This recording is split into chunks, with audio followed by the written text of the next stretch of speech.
Again, it's Pastor Scott from Trinity-First. Every day this Holy Week, we're sending you a different video message from a different speaker. Today is Pastor Courtney Alvarado. She's the associate pastor at Trinity-First. She's been away from us for about 14 weeks. She's been off in South Carolina at Fort Jackson doing military chaplaincy training. But now she's back and we're anxious to hear from her to find out if she picked up any of that South Carolina accent. Let's find out right now as Pastor Courtney shares the message for today. Hi, Trinity-First. Happy Holy Week. I read on Facebook that this is the lentiest Lent that I ever did Lent, and in a lot of ways I think that's very true. I spent the past 3 months at Fort Jackson, South Carolina doing my Army chaplain training, and in a lot of ways that was a very extended Lent for me.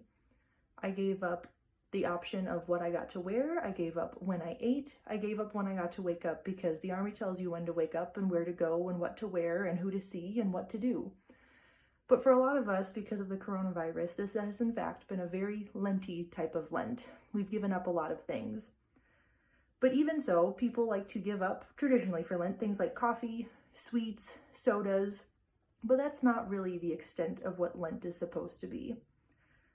My favorite Lenten memory, although this one will always stand out as one that was very unique, was when I was in elementary school. My mom, my sister, and I decided that as a group, we were going to give up restaurants, and at the end of Lent, all of the money that we would have spent on going out to eat, we were going to donate to our favorite charity. Now, I can't tell you what that charity was, or how much we even managed to donate, but I remember what that felt like. To say no every single day to something that I really wanted, because at the end of the day, what I wanted was going towards something better and greater than myself. So that's what I think Lent is really about. It's not just about giving up some creature comfort for 40 days, and at the end, when Easter is here and we yell, "He is risen," that we get to take those things back up.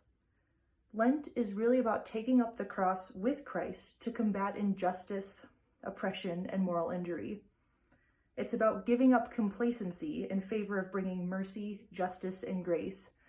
So although this has in fact been one of the lentiest Lents you'll ever Lent, remember that our journey does not end on Sunday morning when we get to yell, "Hosanna, He is risen," that we as Christians are called to combat these things each and every day, that we're called to give of ourselves so that we can fight for God's kingdom here on earth, for those who may not have as much of a voice, and for those who need God's mercy and justice the most.